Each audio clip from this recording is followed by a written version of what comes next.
Amados, abra a tua Bíblia em Mateus capítulo 12. Para a gente compartilhar uma palavra aqui do trono de Deus para abençoar a tua vida e a tua família. Porque o nosso propósito é esse, o nosso ministério é esse, o nosso chamado é esse: edificar famílias na palavra. Vamos ler a partir do verso 38.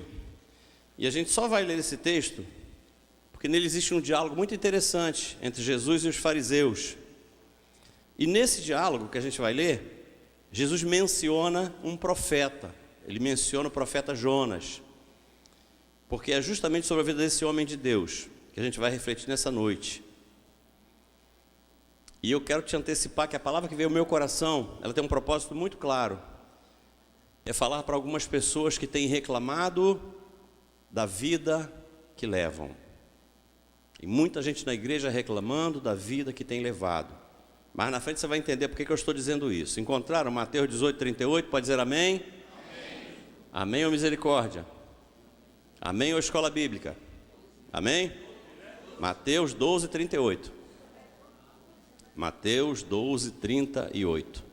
Diz assim na versão que eu tenho aqui: um dia, alguns dos líderes dos judeus, incluindo certos fariseus, vieram a Jesus pedindo para ver um milagre que provasse que ele era realmente o Messias.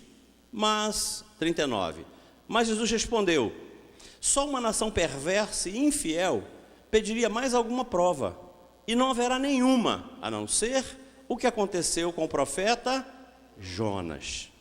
Pois, assim como Jonas esteve 3 dias e 3 noites dentro de um grande peixe, assim também eu, o Messias, estarei no fundo da terra por 3 dias e 3 noites. Inclina a tua cabeça, vamos orar mais uma vez a Deus e pedir graça a Ele. Seu Deus Pai querido, louvado seja o teu nome. Tu és Deus soberano e és Senhor da igreja. Por isso, Deus, a minha oração é que em comunhão com a tua igreja nós alcancemos o teu trono. Profetizo assim: mas conhecendo Deus a quem nós servimos, eu te agradeço. Deus, muito obrigado por tudo, em nome de Jesus, teu Filho amado, amém. Eu gostaria de hoje conversar com vocês sobre família, mas a partir da vida do profeta Jonas. Pastor, então por que o senhor leu esse texto? Por que a gente não abriu logo no profeta Jonas? Porque eu fiz questão de introduzir esse texto, porque nesse texto de Mateus 12, Jesus dá um testemunho tremendo de Jonas. Porque na verdade muitos, até dos que estão na igreja, acham a história de Jonas muito fantasiosa para ser verdade. Como é que pode alguém ficar 3 dias e 3 noites no ventre de um peixe? Vai contar outra história. Vai contar outra história. Então eu fiz questão de ler esse texto porque aqui Jesus dá testemunho de Jonas. Perceba que ele dá um testemunho tão forte. Ele fala assim: assim como Jonas esteve 3 dias e 3 noites no ventre de um grande peixe, eu, o Messias, estarei no fundo da terra por 3 dias e 3 noites. Quer dizer, com essa comparação que ele faz, Jesus não só confirma a existência de Jonas, como ele dá legitimidade à história de Jonas. Ao se comparar com o profeta Jonas, ele diz: Jonas existiu e a sua história é verdadeira. Eu fiz questão de ler isso porque aquele que é incomparável, que é o nosso mestre, ele se compara a Jonas. Então isso deixa todo mundo com a certeza absoluta de que essa história é real, verdadeira. Você pode estar pensando assim: mas pastor, o que a história do profeta Jonas tem a ver com família? Bom, para ter essa resposta, você vai ter que ficar até o final da ministração. Certamente Deus vai te dar essa resposta no final. Abra a tua Bíblia agora, no livro do profeta Jonas, para que a gente caminhe um pouco por ele. Abra e não feche, porque nós vamos gastar a Bíblia hoje, tá? Nosso ministério é para edificar famílias na palavra. Então é palavra do começo até o final. Vamos extrair do livro do profeta Jonas alguns ensinamentos que possam edificar a nossa família na palavra. Você deve lembrar muito bem da história do profeta Jonas, deve ter lido o livro dele algumas vezes. Você vai ver lá no começo que Jonas recebe uma missão de Deus para pregar contra Nínive, e ele não quer fazer isso, vai para uma outra cidade. Ele quer sair da visão de Deus, não obedecer a Deus. A impressão que eu tenho é que Jonas achava que podia impor a sua vontade à vontade de Deus. Ele achou que dava para fazer isso. Interessante que, estudando o livro de Jonas, veio ao meu coração algo interessante. Me parece, você vai ter que fazer a tua avaliação pessoal no final, mas me parece que algo que era mais forte do que Jonas não conseguiu dominar, sobrepujar, algo que era muito forte para ele, fez com que ele não obedecesse a Deus. Vamos trabalhar um pouco isso hoje. Conseguiram achar Jonas capítulo 1, verso 1, amém? Eu vou ler alguns versos para a gente tirar alguns ensinamentos daqui. Primeiro ensinamento vai sair do capítulo 1. Diz assim: a palavra do Senhor veio a Jonas, filho de Amitai, com essa ordem: vá depressa à grande cidade de Nínive e pregue contra ela, porque a sua maldade subiu à minha presença. Mas Jonas fugiu da presença do Senhor, dirigindo-se para Tarsis, desceu à cidade de Jope, onde encontrou um navio que se destinava àquele porto. Depois de pagar a passagem, embarcou para Tarsis para fugir do Senhor. O Senhor, porém, fez soprar um forte vento sobre o mar, e que é uma tempestade tão violenta que o barco ameaçava arrebentar-se. Queridos, deixa a tua Bíblia aberta, que nós vamos tirar mais alguns ensinamentos daí. Bom, presta no primeiro ensinamento, para edificar as nossas famílias. Eu gostaria de analisar o que está acontecendo aqui nesse episódio, sobre o ponto de vista, com um olhar sobre Jonas, alguém que estava em desobediência a Deus. Vamos olhar para esse homem. A primeira coisa que me chama a atenção, eu creio que Jonas não tinha consciência de que, ao desviar-se da vontade de Deus, ele traria consequências negativas não só para ele, mas para todos os que estavam à sua volta. Ele não tinha consciência disso.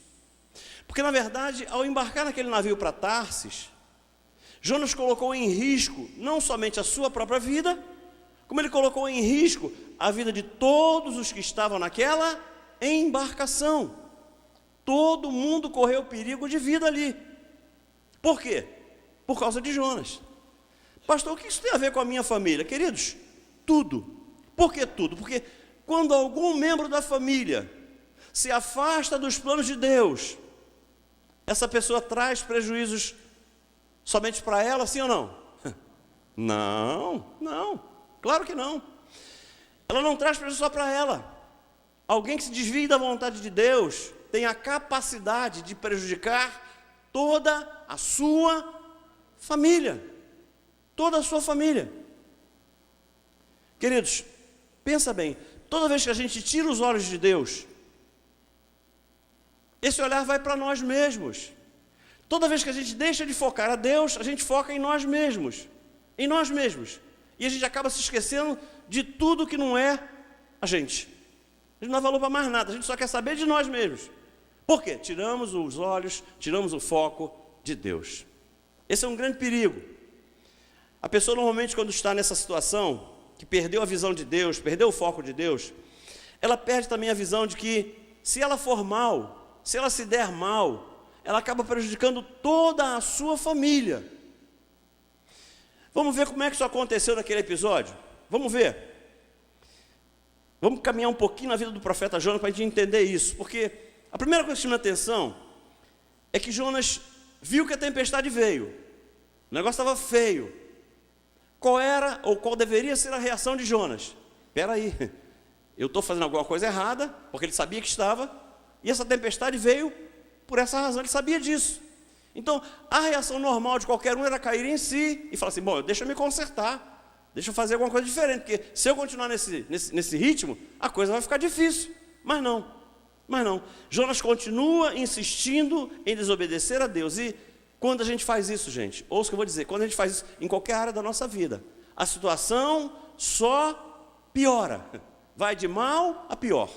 Aconteceu com ele, olha que está no verso 11: visto que o mar estava cada vez mais agitado, porque ele não se arrependia, não voltava atrás, ele não se consertava, e a situação só piorava. A Bíblia diz: o mar estava cada vez mais agitado.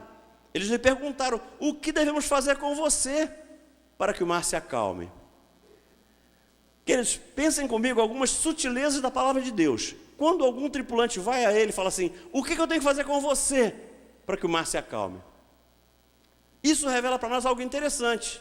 Esse tripulante sabia que o problema era Jonas, que tanto que vai até ele.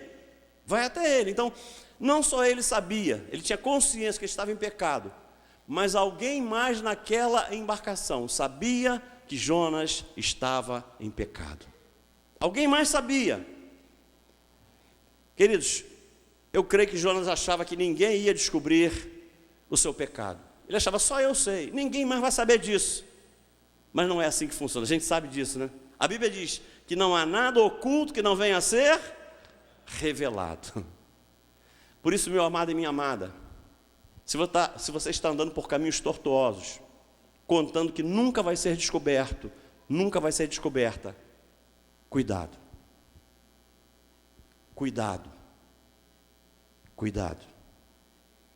Mas mesmo assim, Jonas não dá a mínima. Queridos, Jonas viu que a coisa estava feia, a tempestade estava grossa, o mar levantou, a coisa estava feia. Ao invés dele se consertar com Deus, se arrepender, olha o que ele diz no verso 12, olha que coisa terrível. Jonas fala assim, pegue-me e jogue-me ao mar, e ele se acalmará, pois eu sei, ele sabia, eu sei, que é por minha causa que essa violenta tempestade caiu sobre vocês. Vamos pensar o que esse homem está falando. O que esse homem está falando? Olha, eu sei que eu sou eu, vocês podem me pegar e jogar no mar, que a tempestade cessa. Foi isso que ele falou? Me joga no mar, vocês vão ver, para na hora. Mas vamos ver que loucura que esse homem estava falando. Que loucura que ele estava falando. Ele disse assim, olha, me jogue no mar que o mar vai acalmar. O que esse homem está pedindo no fundo é o quê? A morte. A morte, porque jogar ele no mar, com o mar como estava, era morte na certa. Morte na certa. Interessante que Jonas sabia perfeitamente que era ele, sabia. Ele fala assim, me jogue no mar que vocês vão ver, o mar se acalma. Gente, isso é sinal de desespero. Um sinal claro para mim de desespero, de alguém que está em pecado e é confrontado. E é colocado na parede. Foi isso que aconteceu com ele. Que eles não sei, mas parece que Jonas havia perdido o juízo. Perdido o juízo. Porque o que ele está pedindo na verdade ali é a morte. É a morte. Quando Jonas pede para que joguem ele no mar, no fundo, o que ele estava dizendo era, olha, eu sei que o problema sou eu sei disso, mas eu prefiro morrer a fazer a vontade de Deus. É loucura isso, sim ou não? Meu Deus, ele falou foi isso, me joga no mar, porque eu quero morrer, mas eu não faço a vontade de Deus. Parece que ele estava falando assim, a minha vontade é melhor do que a sua, Deus. Parece, sim ou não? Ele queria fazer a vontade dele. Amados, uma coisa todos nós precisamos reconhecer, quando nós insistimos em desobedecer a Deus, invariavelmente, nós prejudicamos toda a nossa família. Então que a gente não perca esse sentimento de família, esse sentimento de equipe, porque isso é fundamental para a qualidade de vida de qualquer um de nós, Porque eu vejo às vezes alguns casais, onde um dos dois desiste do casamento e às vezes por bobagem, desiste do casamento. E desiste pensando somente em si. Mas eu também tenho o direito de ser feliz. E desiste.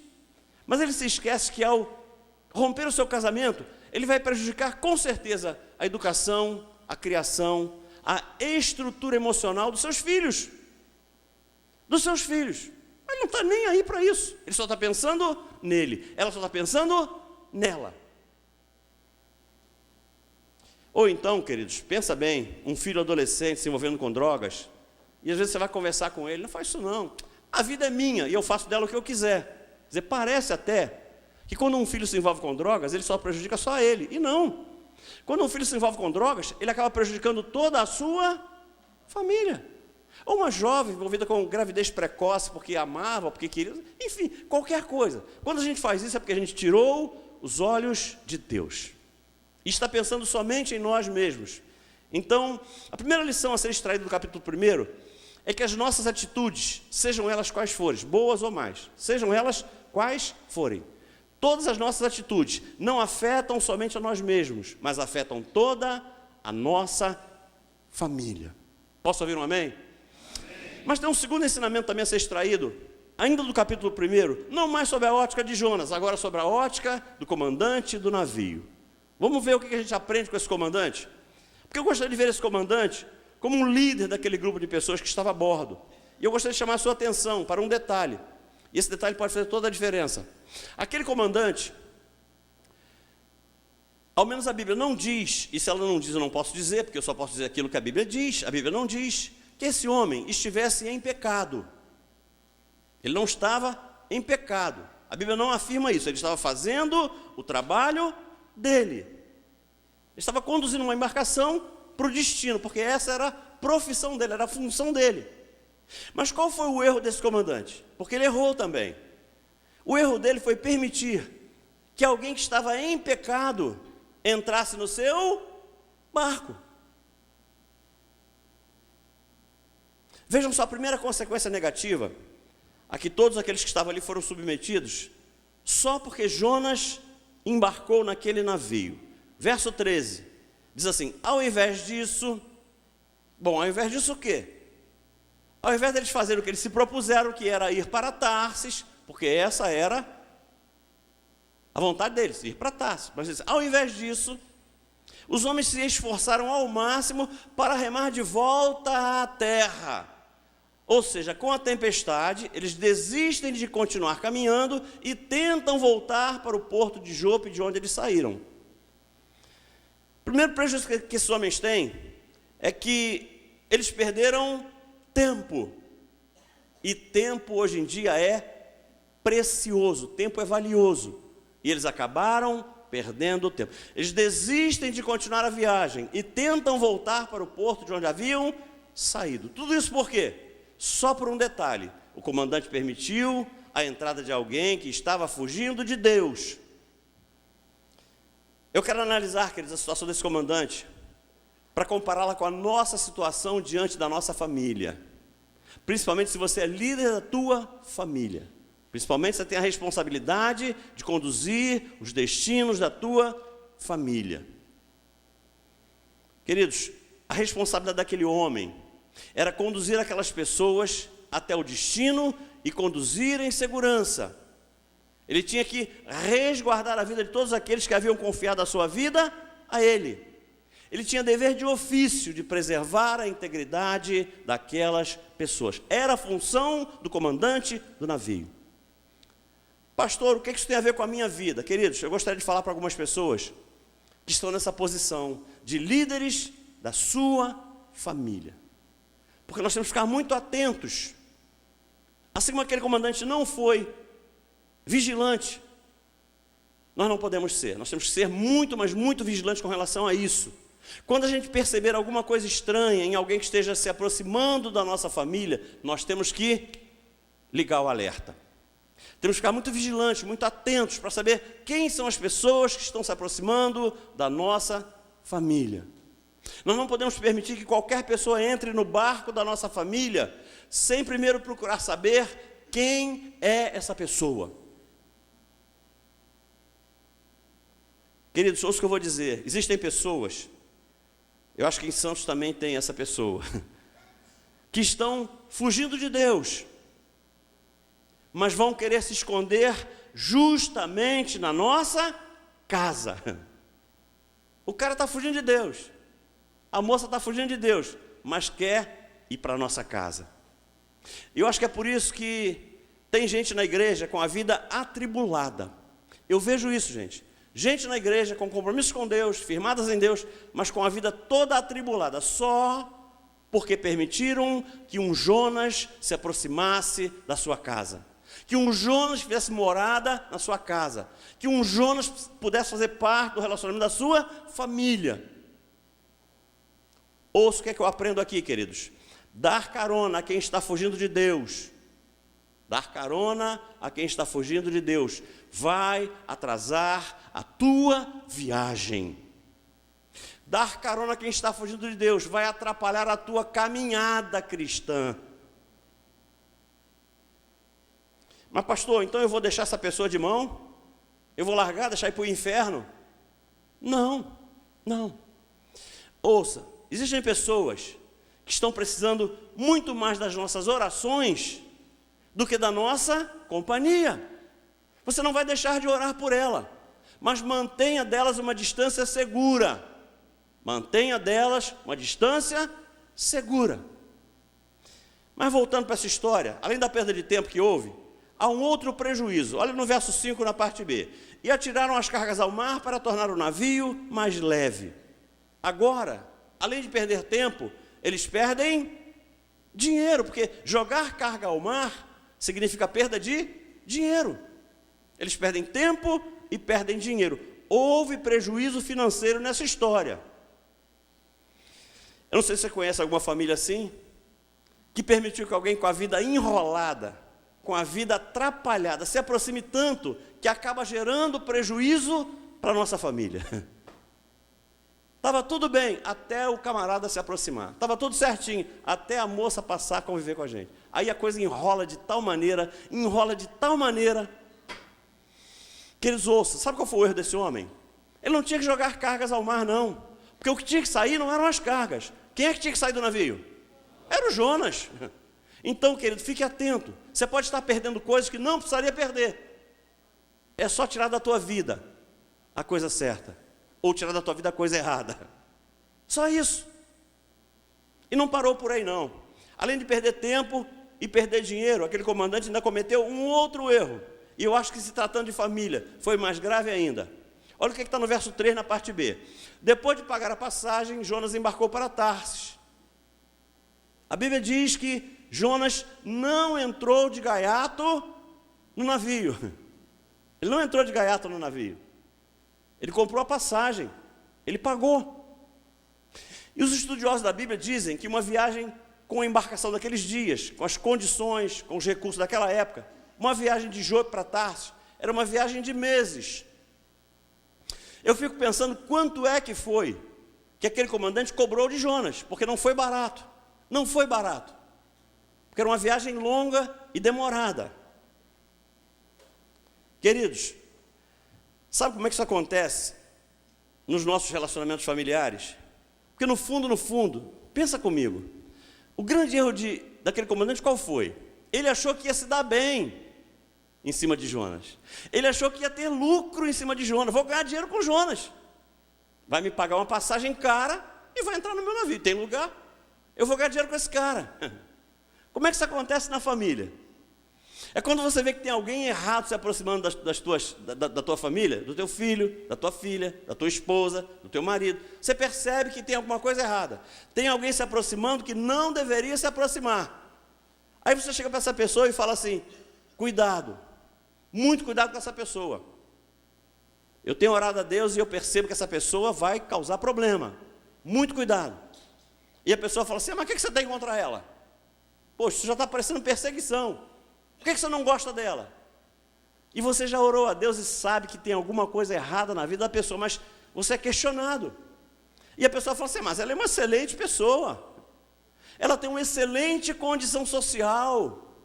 Ela tem uma excelente base financeira. Poxa, pai, que é isso? Esse rapaz, ele vai me dar status.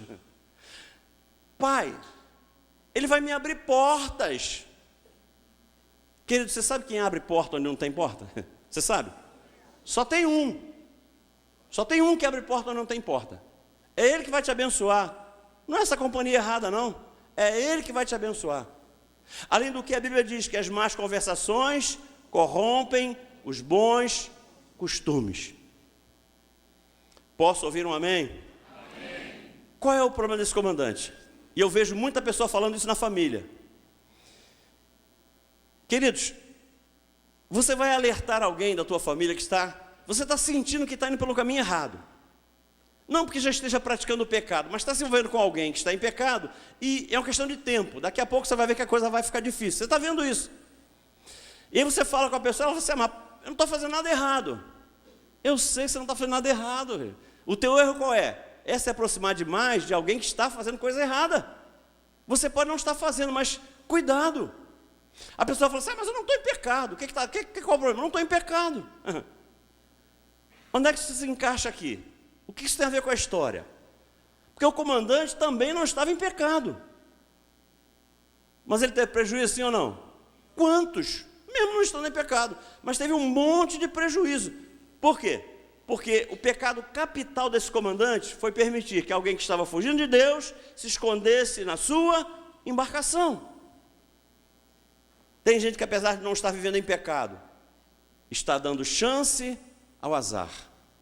Queridos, ouçam, eu vou repetir. Tem gente fugindo de Deus que vai querer se esconder justamente na nossa casa. Quem tem ouvidos, ouça o que o Espírito Santo diz à igreja. Capítulo 2, tem mais alguns ensinamentos para nós. Diz assim no verso 3, capítulo 2, verso 3. Jogaste-me nas profundezas, no coração dos mares, correntezas formavam um turbilhão ao meu redor, todas as tuas ondas e vagas passaram sobre mim. Verso 5. As águas agitadas me envolveram, o abismo me cercou, as águas marinhas se enrolaram em minha cabeça. Só 2 versos, só para a gente entender o que está acontecendo aqui. No começo desse capítulo 2, fica claro que Jonas estava à beira da morte. Ele estava à beira da morte.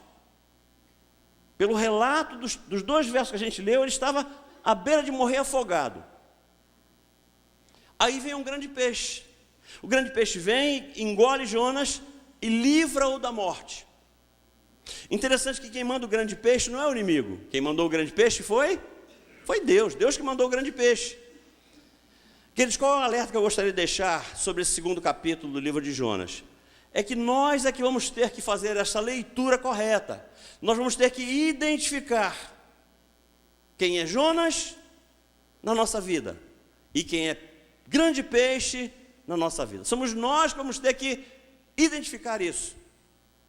Porque nós temos que identificar que vão ter pessoas perto de nós que estão ali só para nos ajudar, para nos abençoar, para nos fazer crescer, para nos dar maturidade. Assim como eu tenho a obrigação de identificar quem é Jonas na minha vida, eu tenho a obrigação de identificar quem é um grande peixe. Pode ser que tenha alguém perto de você que te cause algum desconforto. Ouça o que eu vou dizer. Pode ser que tenha alguém perto de você que te cause algum desconforto. Alguém que na tua cabeça pensa assim, esse cara está esperando só eu dar uma bobeira para me engolir. E você fica com o pé atrás. Muito cuidado. Pode ser que essa pessoa esteja justamente ali, colocada por Deus, para te dar livramento, para te dar proteção, para não deixar você cair. Amém, igreja? Amém, igreja? A gente tem muito medo dessas pessoas que nos confrontam. A gente tem muito medo delas, que nos ameaçam. Mas deixa eu te falar uma coisa. Os amigos são importantíssimos. Por quê? Os amigos nos protegem. Mas são os inimigos que nos promovem. Você se lembra de Davi? Quem promoveu ele foi Golias ou foi um amigo? Foi Golias. Quem tem ouvidos, ouça o que o Espírito Santo diz à igreja. Vamos caminhar. Verso 3 do capítulo 3, tem mais ensinamento para a gente. Eu vou ler no capítulo 3, versos 3 e 4 somente, para a gente ganhar tempo. Diz assim: Jonas obedeceu a palavra do Senhor e foi para Nínive. Era uma cidade muito grande, sendo necessários 3 dias para percorrê-la. Verso 4. Jonas entrou na cidade e percorreu durante 1 dia, proclamando: daqui a 40 dias, Nínive será destruída.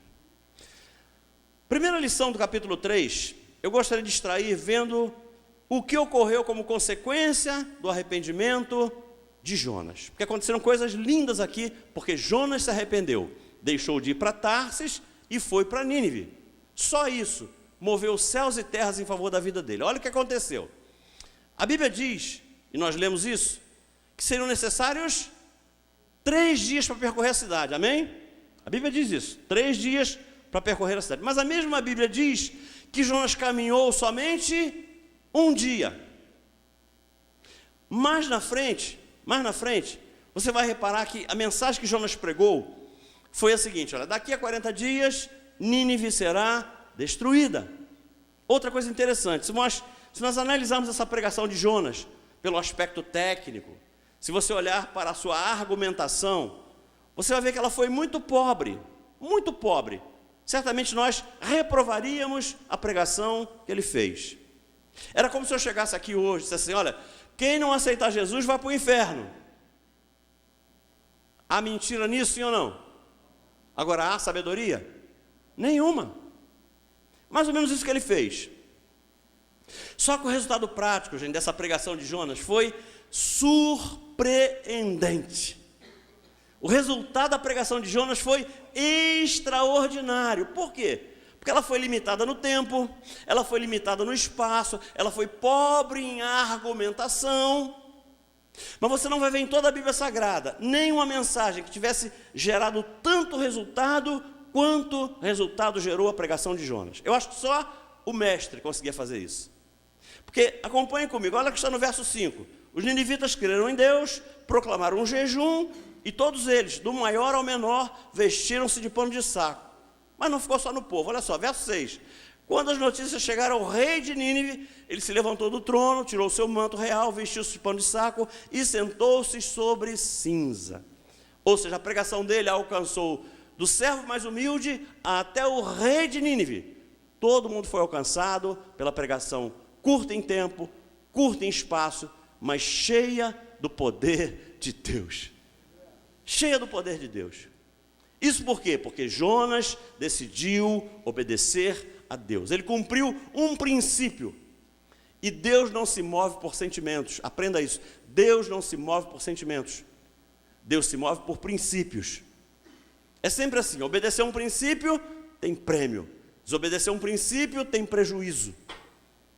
É assim que Deus trabalha. A Bíblia diz: todas as coisas cooperam para o bem daqueles que amam a Deus e foram chamados de acordo com o seu propósito, seu decreto. É assim que funciona. Queridos, a pregação de Jonas surtiu efeito, não por ter sido perfeita, não porque ele fosse eloquente, ele fosse um pregador competente, nada disso. A pregação dele só surtiu efeito, só deu resultado, porque ela foi um ato de obediência a Deus. Só isso. Então acredite nisso.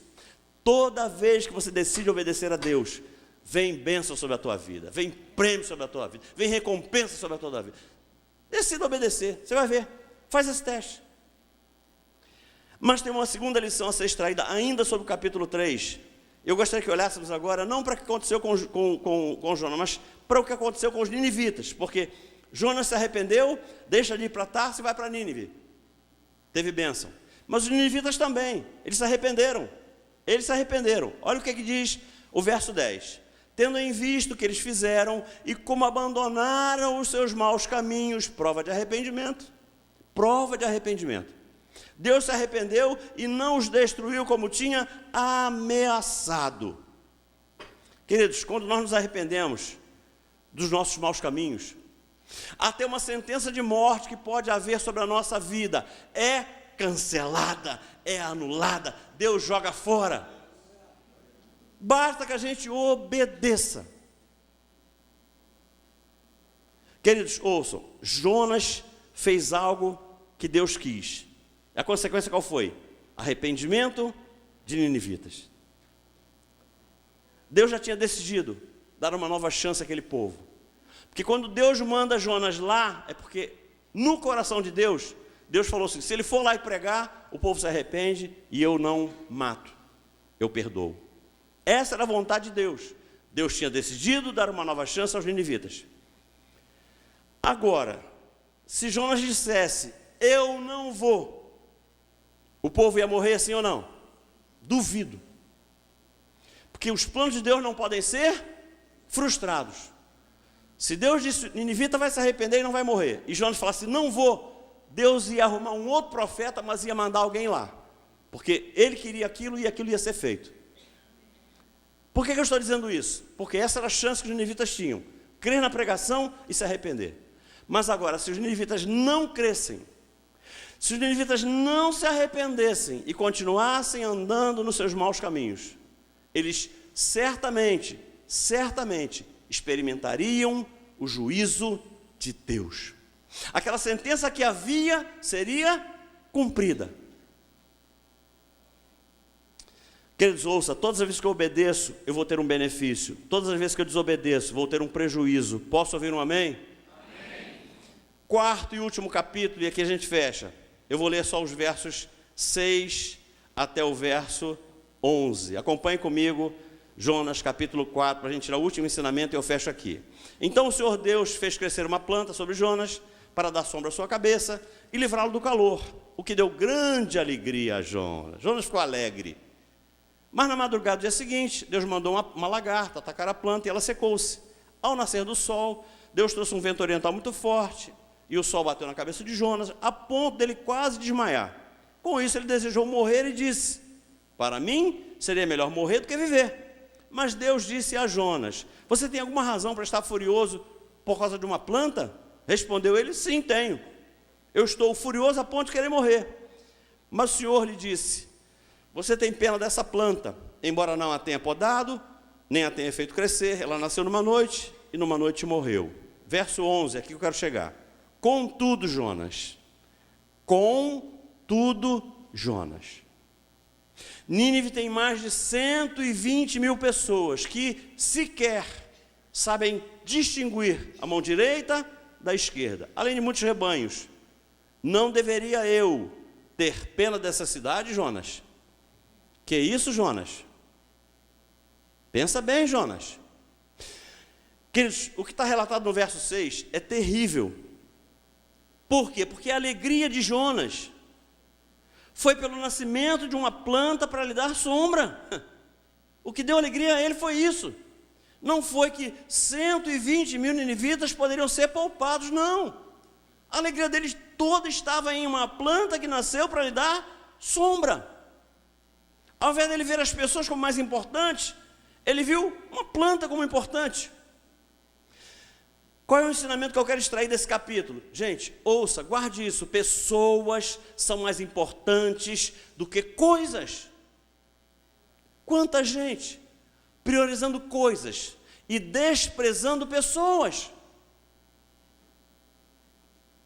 A alegria de Jonas não foi porque 120 mil ninivitas foram poupados, mas porque lhe nasceu uma planta sobre a cabeça. O que eu vejo nesse homem? Esse homem aqui estava completamente equivocado. E a gente vai ver por quê daqui a pouco.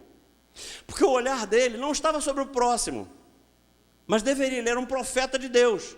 O olhar dele deveria estar sobre o próximo, mas não. O olhar dele estava somente sobre ele mesmo. Ele estava olhando para o seu umbigo, para as suas necessidades, para os seus prazeres, e não olhando para o próximo. Se Jonas estivesse nos nossos dias, eu arrisco dizer que ele talvez fosse um obreiro nas nossas igrejas, um pastor das nossas igrejas, porque ele era profeta. Mas apesar dessa realidade, Jonas tinha um olhar egoísta.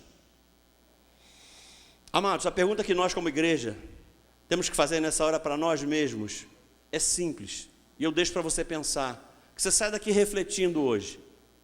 O que é que nós temos colocado em primeiro lugar na nossa vida? Quais têm sido as nossas prioridades? O que é que eu tenho priorizado na minha vida? Será que eu tenho dado mais importância aos meus desejos pessoais ou aos desejos de Deus? Pense nisso. Será que você tem dado mais importância aos teus planos ou aos planos de Deus? Será que você tem dado mais importância aos teus sonhos ou aos sonhos de Deus? Será que você tem dado mais importância aos teus projetos ou aos projetos de Deus para você? Será que você tem dado mais importância àquilo que é melhor para o reino ou àquilo que é melhor para você? É para pensar, é para refletir. Amados, pessoas são mais importantes do que tudo. Somente nós fomos feitos à imagem e semelhança de Deus. Somente nós. Somente nós. Queridos, é para a gente se perguntar, será que eu tenho vivido assim? Será que eu tenho dado mais importância ao que realmente importa? Será que nós temos priorizado os nossos relacionamentos pessoais? Ou será que nós temos priorizado bens materiais? Queridos, tem gente que perde relacionamentos familiares importantes. O cara só não aceita perder 20 reais que emprestou para o cunhado. Você, nossa, vai me pagar, vai ficar com raiva, vai se dane, não fala mais comigo, mas os meus 20 reais vai pagar. Queridos, tem gente dando mais importância ao trabalho. Ouça, tem gente dando mais importância ao trabalho do que aos próprios filhos. Tem gente priorizando a igreja em detrimento da sua família. Quem tem ouvidos, ouça o que o Espírito Santo diz à igreja. Tem marido dando mais importância ao cachorro do que a esposa. O cachorro ele leva para passear todo dia. A esposa pede para ir no shopping, ele fala assim...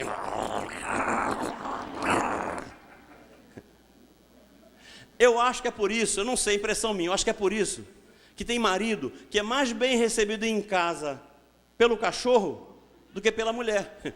Não, eu acho que é por isso, porque ele trata o cachorro com tanto carinho, com tanto dengo, com tanto zelo, com tanto... Ele não esquece de trazer a ração do cachorro, nem um dia. Mas o bombonzinho que a esposa gosta, o cara nunca trouxe, nunca trouxe. Queridos, ouça, Deus nos fez para amar as pessoas e usufruir dos bens materiais. Posso ouvir um amém? Amém. Infelizmente, tem gente andando na contramão daquilo que Deus quer. O cara está amando os bens materiais e usando-as. Você sabe disso. Eu fecho aqui.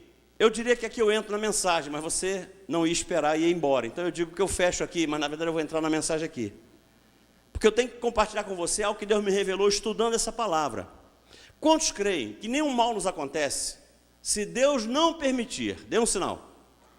Cara, uma maioria não crê. A maioria não crê, pastor. Pode crer, é verdade. Nenhum mal nos acontece se Deus não permitir. Isso é verdade. Bom, mas por que será então que acontecem coisas com a gente que a gente não gosta? Deus permitiu? Claro que permitiu. E eu aprendi alguma coisa interessante com Deus. Quando Deus permite que aconteçam coisas ruins com a gente, Ele tem propósito. Posso ouvir um amém? Amém. Ele tem propósito. E eu vejo pelo menos dois propósitos. O primeiro, Ele quer nos ensinar algo. Tem algo que a gente não aprendeu que Ele quer ensinar. Ouça, se você anda errando ou anda sofrendo algum tipo de prejuízo na mesma área várias vezes seguidas, é um sinal de que tem coisas que você teria que aprender que você não aprendeu ainda. É por isso que o mesmo problema se repete várias vezes na tua vida, porque você tinha que aprender algo que você não aprendeu. Ele quer ensinar algo que você não se ligou. Mas tem uma segunda razão para que aconteçam coisas ruins conosco, e é sobre isso que eu quero falar, porque é o caso de Jonas. Às vezes acontecem coisas ruins com a gente, porque Deus quer tratar uma área da nossa vida que nós não deixamos tratar ainda, nós não permitimos que Ele tratasse ainda. E você vai em algumas traduções, principalmente na Almeida, do livro de Jonas, e você vai encontrar duas palavras que fazem todo sentido para o que eu vou falar agora. Em Jonas 4:1, na versão Almeida, diz assim, Jonas 4:1, mas desgostou-se Jonas extremamente disso e ficou todo ressentido. E em Jonas 4:4, diz assim, e o Senhor disse, é razoável esse teu ressentimento, Jonas? O que eu quero que você entenda? Deus identifica ressentimento no coração de Jonas. E mais, quando Deus identifica esse ressentimento, Deus questiona Jonas. Deus confronta Jonas. Jonas, por que todo esse ressentimento? Por que ressentimento no seu coração, Jonas? No meu entendimento, Deus queria curar Jonas de um grande ressentimento que ele guardava contra aquele povo de Nínive. Mas Jonas fingiu que não havia entendido nada. Jonas se faz de desentendido. Eu creio, no meu coração eu creio isso, porque eu orei e estudei essa palavra, que ao levar aquela palavra de salvação até Nínive, era a oportunidade que Deus tinha dado a Jonas de curar um ressentimento que ele tinha contra aquele povo.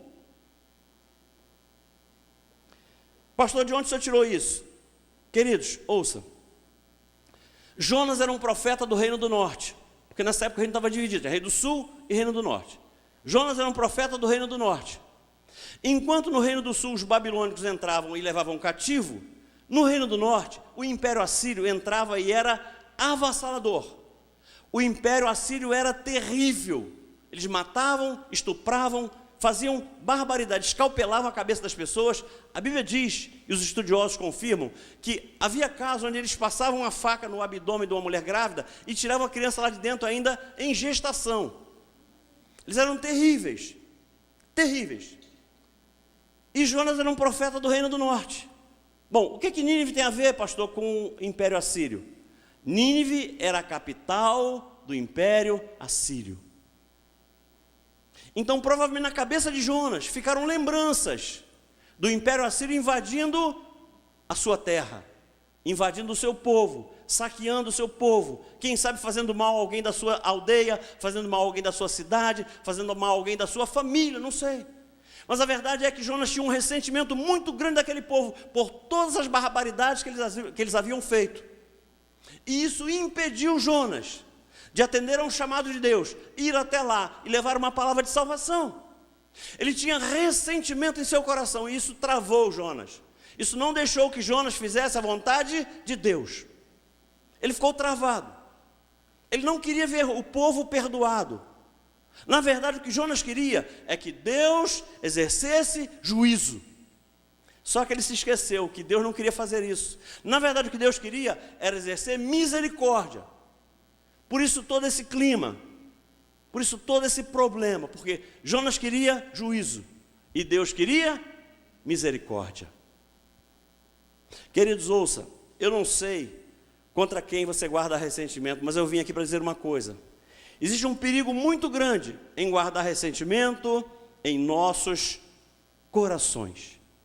Muito grande, mas muito grande mesmo. É algo perigosíssimo a gente permitir que ressentimento brotem em nossos corações. Queridos, vejam só quanta coisa ruim aconteceu com Jonas.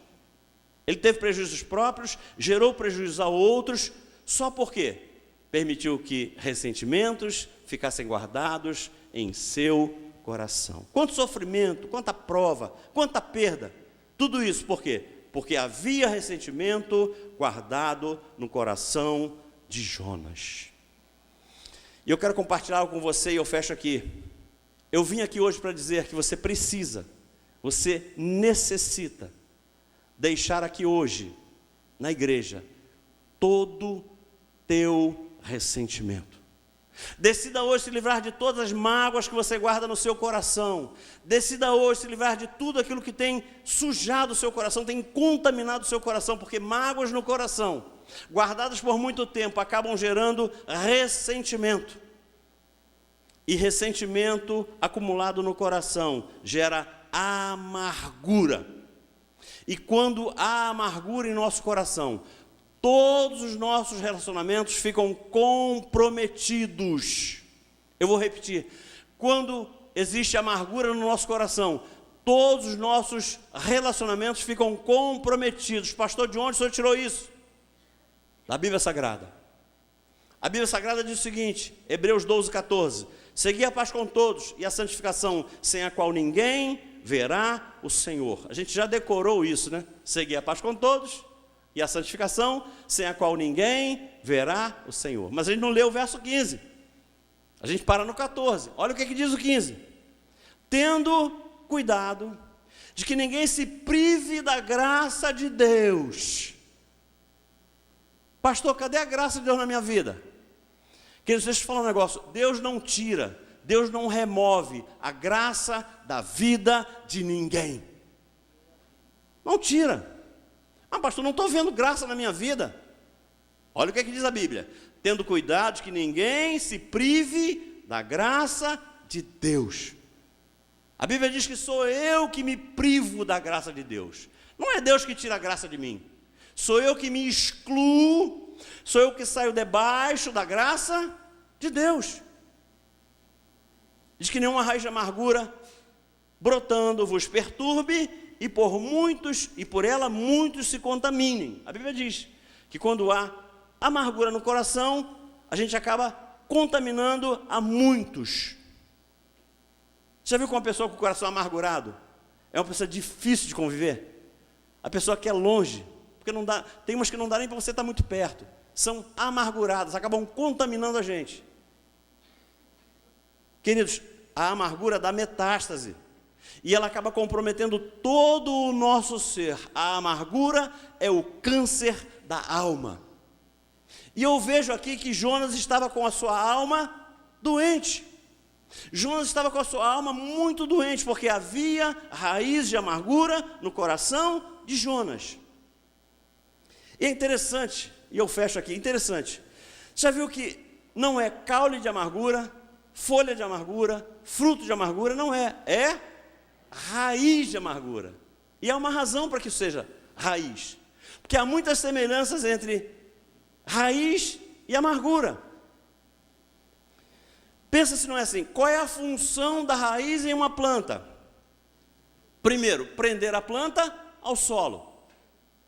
O que acontece quando a gente tem amargura no coração por causa de ressentimento contra alguém? A gente fica com um laço de alma com essa pessoa. A gente não consegue se livrar, não consegue esquecer. Aquilo está sempre martelando a nossa mente. Por quê? Porque a raiz faz isso, ela prende. E outra coisa, a raiz traz alimento. Raiz traz alimento. Quando a gente está com raiz de amargura contra alguém, a gente só recebe coisa ruim.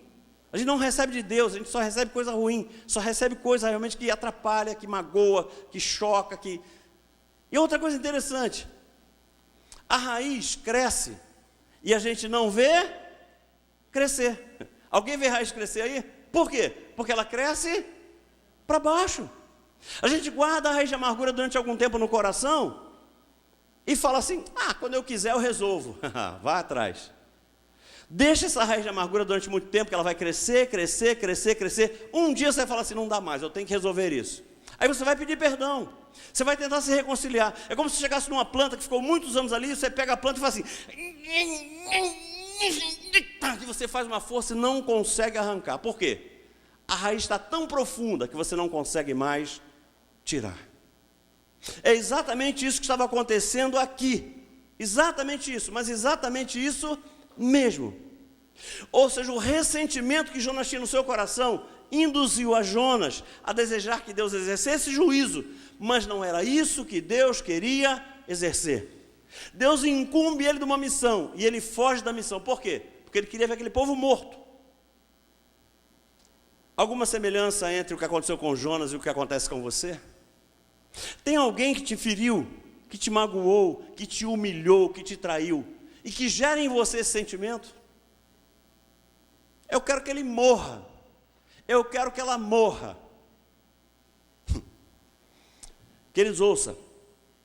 William Shakespeare fala algo tremendo. Esse homem, ele não era crente, mas foi usado por Deus aqui. Foi usado por Deus. Ele fala assim, guardar ressentimento é como tomar veneno, esperando que a outra pessoa morra. Vai nessa. Só morre quem toma veneno. Sabe como é que isso funciona? Eu guardo o ressentimento de alguém. A pessoa não está nem... Ela passa perto de mim. O meu sangue ferve, mas eu fico descontrolado quando ela passa perto de mim. Ela se incomoda? Quer nem saber, passa rindo. Queridos, guardar ressentimento, pensando em prejudicar alguém, é como se ir a um grande braseiro, escolher a maior brasa que você encontra e sair atrás da pessoa para acertar ela. Você pode até conseguir acertá-la, mas o dano que essa brasa vai fazer àquela pessoa é infinitamente menor do que o dano que ela já fez na tua própria mão. Vamos ficar em pé.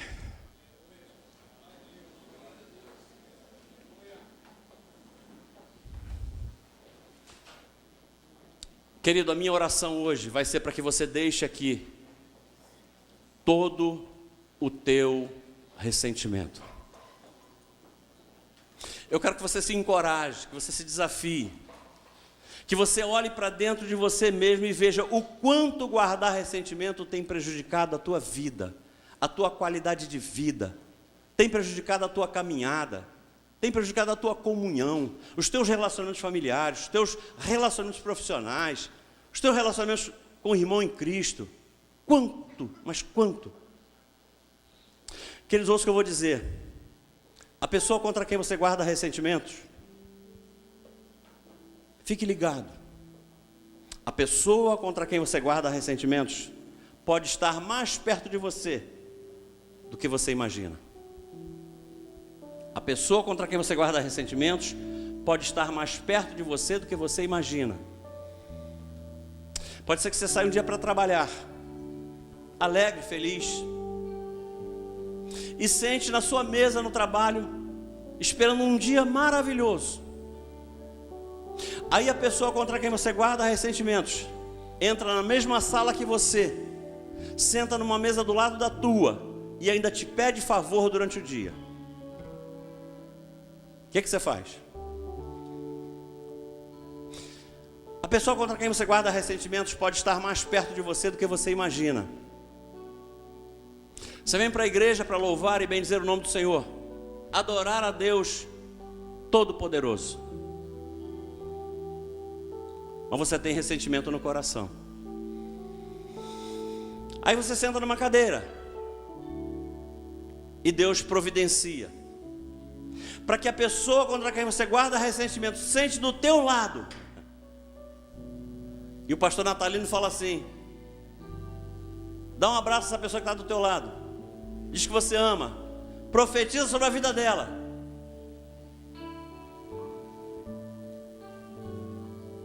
A pessoa contra quem você guarda ressentimentos pode estar mais perto de você do que você imagina. Quando você quer sair de férias e tirar um mês longe de tudo e de todos para descansar, para desaparecer, você faz uma reserva num hotel, faz revisão no carro, abastece e sai. Aí a pessoa contra quem você guarda ressentimentos senta do teu lado no banco do carro, faz a viagem toda com você e fica um mês de férias convivendo com você todo dia. Pode ser que a pessoa contra quem você guarda ressentimentos esteja mais perto de você do que você imagina. Quando você chega em casa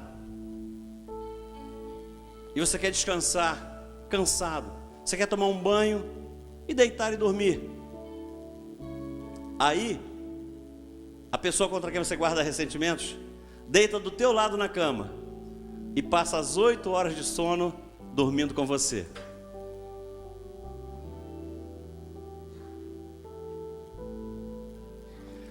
Tertuliano, um grande pensador, disse algo e eu fecho aqui.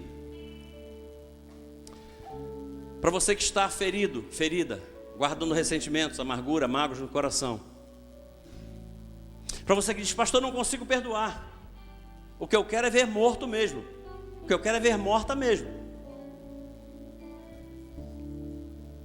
Se você quiser ser feliz por um momento, vingue-se. Vai dar uma alegria imensa, mas por um momento. Agora, se você quiser ser feliz por toda a tua vida, perdoe, meu irmão. Perdoe, minha irmã. Perdoe, perdoe, perdoe, perdoe, perdoe, perdoe, perdoe. E você vai ver o que é que Deus vai fazer em teu favor. Você vai ver o que é que Ele vai fazer com a tua vida, com os teus relacionamentos, com a tua qualidade de vida. Você precisa experimentar isso. Eu quero orar pela tua vida. Se você chegou até aqui agora e Deus tem falado contigo desde que você sentou nessa cadeira, se você é uma daquelas pessoas que está falando: pastor, eu não consigo, eu até sei que tem que fazer, é mandamento bíblico, mas eu simplesmente não consigo, eu estou muito ferido, muito ferida. O Senhor fala que eu tenho que perdoar porque o Senhor não está na minha pele, o Senhor não passou o que eu passei. Eu realmente não passei, mas Deus passou contigo. Deus passou cada aflição do teu lado.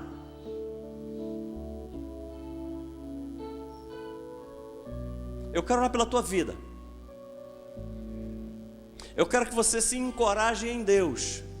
Eu quero que você se desafie em Deus. Eu quero que você confie nele, não naquilo que eu falei, mas eu quero que você confie nele. Eu quero que você mostre a tua coragem, a tua determinação, a tua fé, vindo aqui, na frente de toda a igreja,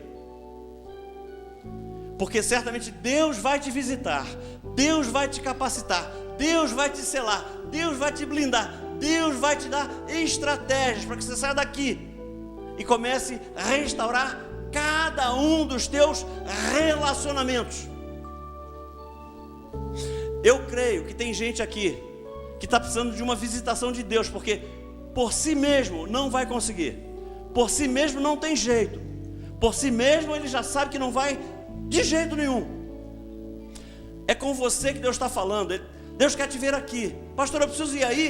Precisa por quê? Ele não pode me abençoar no banco? Pode. Mas quando você dá um passo de fé, Deus dá 10 na tua direção. Deus quer ver a tua fé atuando. Sabia que o que abençoa a gente não é a fé? Pastor, o que é isso? Não. O que abençoa a gente não é a nossa fé. O que abençoa a gente são os nossos atos de fé.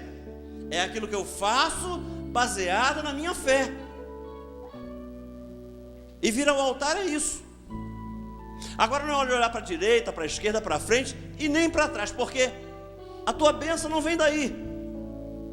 A tua bênção vem do céu, vem do eterno, vem do Altíssimo. É só de lá e de mais lugar nenhum. Se quem está do teu lado e que você está preocupado com o que vai pensar, pudesse te abençoar, já tinha te abençoado. Queridos, ouçam, eu sei que vir ao altar é sacrifício. Eu não estou dizendo o contrário, é sacrifício mesmo. Vir ao altar é sacrifício. Mas deixa eu te revelar uma coisa. Não tem um único homem na Bíblia que tenha sacrificado no altar, que imediatamente depois não tenha tido uma linda história de vitória para contar. Queridos, Deus não brinca com o nosso sacrifício. Deus não brinca com o nosso sacrifício. Não brinca. Deixa eu falar para você que está aí falando o seguinte: mas pastor, eu não vou aí não, porque eu já decidi que eu vou fazer tudo aquilo que é necessário fazer. Eu vou pedir perdão, eu vou liberar perdão assim que eu sair daqui. Deixa eu te falar de uma coisa. O inimigo é um psicólogo milenar. O inimigo não desiste nunca. Você pode estar achando que vai sair daqui e fazer isso, mas sem esse revestimento, sem essa visitação, sabe o que vai acontecer?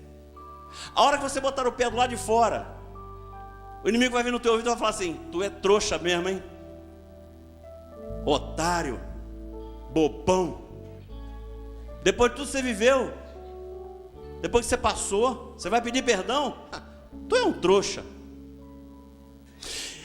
Eu não estou dizendo que essas pessoas não vão ouvir isso, mas isso não vai fazer com que elas desistam de fazer o que elas têm que fazer. Elas estão sendo visitadas, seladas pelo Senhor.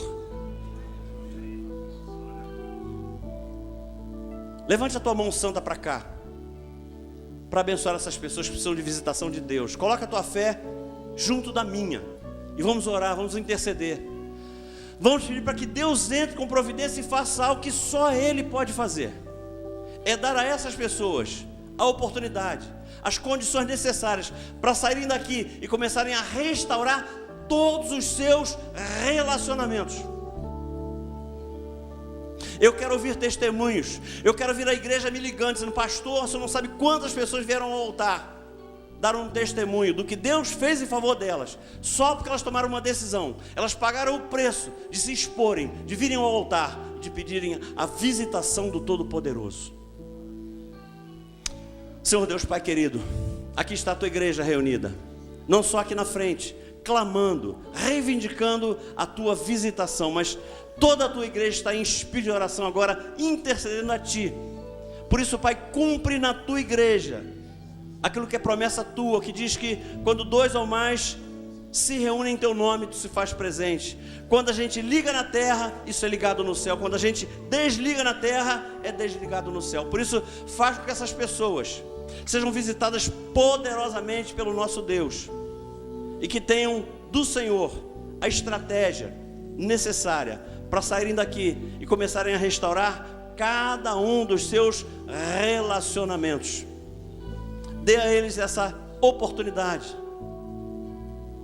Abençoa-os com essa graça, que eles possam ver a tua boa mão operando em favor da vida deles, que até mesmo naqueles relacionamentos que para muitos é impossível ser restaurado, possam sê-lo, e isso testifique que foi o Senhor quem entrou com providência e não nenhum deles. Dê a eles essa bênção, essa oportunidade, e certamente eles glorificarão ainda mais o teu nome.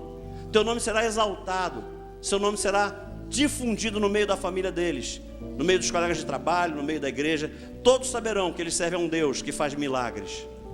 Eu profetizo assim e te agradeço orando no nome santo e precioso do teu filho amado Jesus. Quantos recebem essa palavra, digam amém. Amém. Queridos, voltem para o lugar de vocês, carregando cada um de vocês a sua própria vitória.